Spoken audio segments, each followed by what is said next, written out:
Hi all. തമിഴ്നാട്ടിൽ നിന്നുള്ള ചില കാര്യങ്ങളാണ് ഇന്ന് നിങ്ങളുമായി ഷെയർ ചെയ്യാനുള്ളത്. തമിഴ്നാട്ടിൽ കേരളത്തിലെ പോലെ തന്നെ ഏതാനും മാസങ്ങൾക്കുള്ളിൽ നിയമസഭാ തെരഞ്ഞെടുപ്പ് വരാൻ പോവുകയാണ്. അവിടെ ഡി എം കെയുടെ അഥവാ സ്റ്റാലിൻ്റെ നേതൃത്വത്തിലുള്ള സർക്കാരാണ് നിലവിൽ ഭരിച്ചുകൊണ്ടിരിക്കുന്നത്. അതിനെതിരെയുള്ള പ്രതിപക്ഷം എന്നുള്ളത് AADMK ആണ്. അതുകൂടാതെ തന്നെ നടൻ വിജയുടെ നേതൃത്വത്തിലുള്ള ഒരു പാർട്ടിയും കൂടി അടുത്ത തെരഞ്ഞെടുപ്പിൽ മത്സരിക്കുമെന്നാണ് മനസ്സിലാക്കാൻ കഴിയുന്നത്.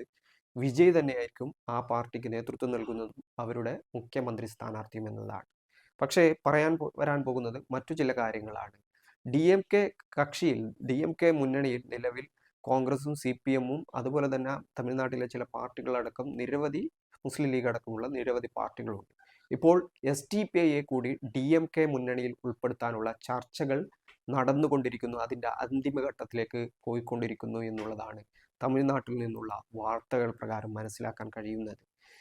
കാരണം ഈ DMK എന്നുള്ളത് തമിഴ്നാട്ടിലെ ഏറ്റവും പ്രബലമായ മുന്നണിയാണ്. അവിടുത്തെ നിലവിലുള്ള ഭരണം കൈയാളുന്നത് DMK ആണ്. അത്തരത്തിലുള്ള മുന്നണിയിലേക്കാണ് ഇപ്പോൾ SDPI-യുടെ പേരും കൂടി ചർച്ചയാവുന്നത്. നേരത്തെ കഴിഞ്ഞ നിയമസഭാ തെരഞ്ഞെടുപ്പിൽ തമിഴ്നാട് നിയമസഭാ തെരഞ്ഞെടുപ്പിൽ SDPI DMK അലയൻസിൽ ഉണ്ടാവുമെന്നുള്ള കാര്യം ഒക്കെ ചർച്ചയായിരുന്നു. അവസാന നിമിഷമാണ് അത്തരത്തിലുള്ള മാറ്റങ്ങൾ ഉണ്ടായത്. പിന്നീട് TTV ദിനകരൻ്റെ ഒരു കൂട്ടായ്മയിലാണ് SDPI ഉണ്ടായിരുന്നത്. പക്ഷേ കഴിഞ്ഞ ലോക്സഭാ തെരഞ്ഞെടുപ്പിൽ AADMK-യുമായുള്ള അലയൻസിലായിരുന്നു SDPI. പക്ഷേ ഇപ്പോഴും വീണ്ടും നിയമസഭാ തെരഞ്ഞെടുപ്പിലേക്ക് എത്തുമ്പോൾ വീണ്ടും DMK-യുമായി ബന്ധപ്പെട്ടാണ് SDPI-യുടെ പേരുകൾ ഉയർന്നു വരുന്നത്. അഥവാ SDPI തമിഴ്നാട്ടിൽ ഈ അടുത്ത കാലത്ത് സ്റ്റാലിൻ്റെ നേതൃത്വത്തിലുള്ള DMK സർക്കാരുമായി അല്ലെങ്കിൽ DMK-യുമായി നിരവധി തവണ ചർച്ചകൾ നടത്തുകയും അതുപോലെ തന്നെ പരിപാടികളിൽ പരസ്പരം സഹകരിക്കുകയും അത്തരത്തിലുള്ള നീക്കുപോക്കുകൾ ഒരുപാട് തവണ ഉണ്ടായിട്ടുണ്ട്. സ്റ്റാലിൻ തന്നെ SDPI-യുടെ പരിപാടിയിൽ നേരിട്ടെടുത്ത് പങ്കെടുത്തിട്ടുണ്ട്. ഈ DMK സംഘടിപ്പിച്ച പരിപാടിയിൽ SDPI-യുടെ തമിഴ്നാട് പ്രസിഡന്റ് കൂടിയായ നെല്ലൈ മുബാറക് പങ്കെടുത്തിട്ടുണ്ട്. ഇങ്ങനെ ഈ രണ്ട് കക്ഷികളും പരസ്പരം അടുക്കുന്ന രീതിയിലേക്ക് കാര്യങ്ങൾ എത്തിയിരുന്നു. തമിഴ്നാട്ടിനെ സംബന്ധിച്ചിടത്തോളം ഈ ഒരു മൂവ്മെൻറ്റിൽ ഒരു പിന്നോക്ക ജാതി പൊളിറ്റിക്സ് പറയുന്ന അല്ലെങ്കിൽ മുസ്ലിം പിന്നോക്ക പൊളിറ്റിക്സ് പറയുന്ന ഒരു രാഷ്ട്രീയ പ്രസ്ഥാനത്തെ കൂടി തങ്ങളുടെ മുന്നണിയിൽ ഉൾപ്പെടുത്തുക എന്നുള്ളത് DMK-യെ സംബന്ധിച്ചിടത്തോളം വളരെ എളുപ്പമുള്ള കാര്യമാണ്. പക്ഷെ അവിടെ പ്രശ്നമാകുന്നത് മുസ്ലിം ലീഗും കോൺഗ്രസും അതുപോലെ തന്നെ CPM-ഉം ഈ കാര്യത്തിൽ എന്ത് നിലപാട് സ്വീകരിക്കും എന്നതാണ്. അഥവാ കേരളത്തിൽ ബന്ധവൈരികളായ SDPI-ക്കെതിരെ അതിതീവ്രമായ വിമർശനങ്ങളാണ് ഇവിടുത്തെ CPM-ഉം കോൺഗ്രസും മുസ്ലിം ലീഗും ഒക്കെ എടുക്കാറ്. ഒരിക്കലും ഒരു മുഖ്യധാരയിലേക്ക് അടുപ്പിക്കാൻ പറ്റാത്ത ഒരു രാഷ്ട്രീയ പാർട്ടിയാണ് SDPI എന്നുള്ളതാണ് ഈ പ്രധാനപ്പെട്ട രാഷ്ട്രീയ പാർട്ടികൾ കേരളത്തിൽ നടത്തിക്കൊണ്ടിരിക്കുന്ന പ്രചരണം. പക്ഷെ അങ്ങനെ ഇരിക്കുമ്പോൾ പോലും തമിഴ്നാട്ടിൽ വേദി പങ്കിടാറും പരസ്പരം യോജിച്ച് പോകാറും ഒക്കെ ഉണ്ട്. അങ്ങനെയുള്ള ഒരു സാഹചര്യത്തിലാണ് ആ മുന്നണിയുടെ ഭാഗമായി തന്നെ ഇപ്പോൾ SDPI-യുടെ പേരുകൾ ഉയർന്നു വരുന്നത്. തമിഴ്നാട് രാഷ്ട്രീയത്തിനെ സംബന്ധിച്ചിടത്തോളം നിലവിൽ നടൻ വിജയ് കൂടി അവിടെ ഒരു രാഷ്ട്രീയ പ്രസ്ഥാനത്തിന് തുടക്കം കുറിച്ചിരിക്കുകയാണ്. അവർ ഈ തെരഞ്ഞെടുപ്പിൽ മത്സരിക്കുമെന്നാണ് പറയുന്നത്. ഓൾറെഡി AADMK-യും BJP-യും അലയൻസിലാണ് നിലവിൽ പ്രവർത്തിക്കുന്നത്. അതുതന്നെയാണ് AADMK-യുമായുള്ള ബന്ധം ഒഴിവാക്കാൻ SDPI ഒഴിവാക്കാനുള്ള പ്രധാനപ്പെട്ട കാരണം എന്നുള്ളത്. കാരണം കഴിഞ്ഞ ലോക്സഭാ തെരഞ്ഞെടുപ്പിൽ AADMK-യുമായിട്ടുള്ള ബന്ധത്തിലാണ് SDPI മത്സരിച്ചത്. അന്ന് BJP സെപ്പറേറ്റ് ആണ് മത്സരിച്ചത്. പക്ഷെ വീണ്ടും BJP-യുമായിട്ടുള്ള ഒരു അലയൻസിന് AADMK തയ്യാറാവുന്നു. അപ്പോൾ AADMK-യുടെ കൂടെ ഉണ്ടായിരുന്ന SDPI അതിൽ നിന്നും വിട്ടുപോകുന്നു, ആ മുന്നണിയിൽ നിന്നും മാറുന്നു. ഇപ്പോൾ അവർ DMK-യുമായി ചർച്ചയാണ്. അതിനുശേഷം DMK-യുമായി നിരന്തരമായ ബന്ധങ്ങൾ പുലർത്തിപ്പോരുന്നു എന്നുള്ളതാണ്. സ്റ്റാലിനെ സംബന്ധിച്ചിടത്തോളം സ്റ്റാലിൻ SDPI നേതാക്കന്മാരുമായി നല്ല ബന്ധമാണുള്ളത്. തമിഴ്നാട്ടിലെ ചില മണ്ഡലങ്ങളിൽ SDPIക്ക് അത്യാവശ്യം നല്ല വോട്ടുകളുള്ള മണ്ഡലങ്ങളുണ്ട്. അതുകൂടാതെ തന്നെ SDPIയുടെ സംഘടനാ സംവിധാനം DMK മുന്നണിക്ക് വേണ്ടി പ്രവർത്തിക്കുമെന്നുള്ള ഒരു അനുകൂലമായ സംവിധാനം DMK-ക്ക് വേണ്ടി പ്രവർത്തിക്കുമെന്നുള്ള ഒരു അനുകൂല ഘടകമുണ്ട്. ഇങ്ങനെ പലവിധങ്ങളായ കാരണങ്ങളുണ്ട്. അതുകൂടാതെ കേന്ദ്രത്തിലുള്ള RSSന്റെ നേതൃത്വത്തിലുള്ള ഒരു ഭരണകൂടമാണുള്ളത്. അതിനെതിരെ അതിശക്തമായ നിലപാടുകൾ സ്വീകരിക്കുന്ന പ്രസ്ഥാനമാണ് SDPI. സ്റ്റാലിനും ആ കാര്യത്തിൽ വ്യത്യസ്തനല്ല. കേന്ദ്ര സർക്കാരിൻ്റെ പല നയങ്ങൾക്കും കേന്ദ്രത്തിൻ്റെ ഏകാധിപത്യ ശൈലിക്കെതിരെ, സംസ്ഥാനങ്ങളെ ഇല്ലാതാക്കുന്ന നടപടികൾക്കെതിരെ, ഫെഡറൽ തത്വങ്ങൾ ലംഘിക്കുന്നതിനെതിരെ അതിശക്തമായ പോരാട്ടം നടത്തുന്നയാളാണ് സ്റ്റാലിൻ എന്നുള്ളത്.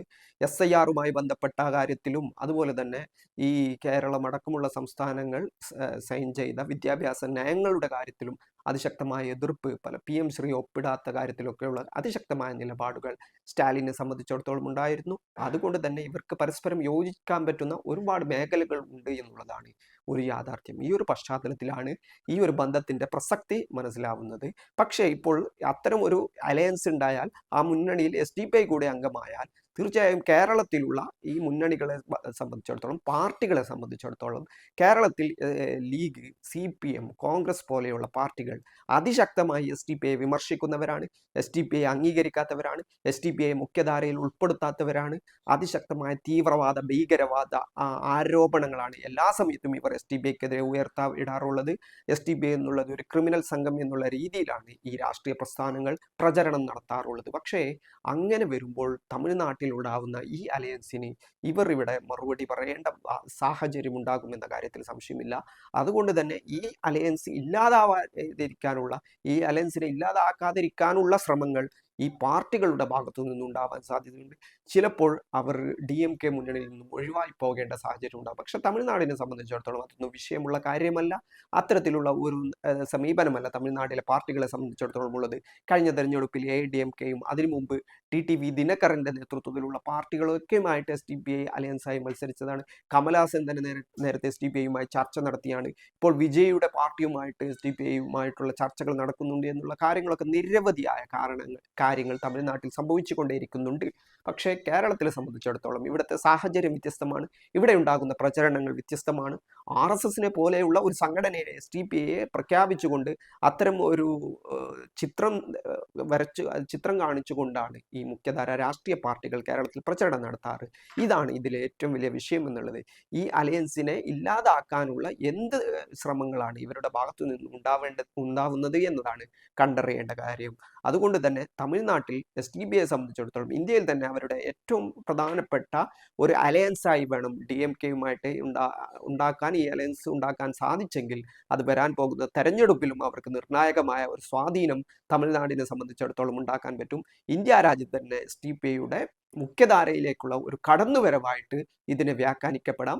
മറ്റുള്ള സംസ്ഥാനങ്ങൾ, കർണാടക അടക്കം അല്ലെങ്കിൽ രാജസ്ഥാൻ അടക്കം മറ്റുള്ള സംസ്ഥാനങ്ങളിൽ കൂടി ഈ നിലപാടുകളിലേക്ക് മാറേണ്ട ഒരു സാഹചര്യം ഉണ്ടാകും. നേരത്തെ കഴിഞ്ഞ ലോക്കൽ ബോഡി തെരഞ്ഞെടുപ്പിൽ പൂനെയിൽ കോൺഗ്രസും SDPIയും സംയുക്തമായി മത്സരിക്കുകയും ചില സീറ്റുകളിൽ കോൺഗ്രസ് അതുമൂലം വിജയിക്കുകയും ചെയ്തിട്ടുണ്ട്. ഇങ്ങനെ പലവിധ കാര്യങ്ങൾ രാജ്യത്തിന്റെ വിവിധ സംസ്ഥാനങ്ങളിൽ സംഭവിച്ചിട്ടുണ്ട്. എങ്കിൽ പോലും ഒരു സംസ്ഥാനത്തിന്റെ സംസ്ഥാന തെരഞ്ഞെടുപ്പിലെ പ്രധാനപ്പെട്ട മുന്നണിയുടെ ഭാഗമായിട്ട് തന്നെ SDPI വരുന്നു എന്നുള്ള രീതിയിലുള്ള വാർത്തകളാണ് ഈ സമയത്ത് വന്നുകൊണ്ടിരിക്കുന്നത്. SDPIയെ സംബന്ധിച്ചിടത്തോളം, അതിൻ്റെ പ്രവർത്തകരെ സംബന്ധിച്ചിടത്തോളം അവരുടെ ഇത്രയും കാലത്തെ പ്രവർത്തനത്തിനിടയിലുള്ള ഏറ്റവും വലിയ ഒരു മൂവ്മെന്റായി, ഒരു സ്റ്റെപ്പായി വേണം ഇതിനെ വിലയിരുത്താൻ.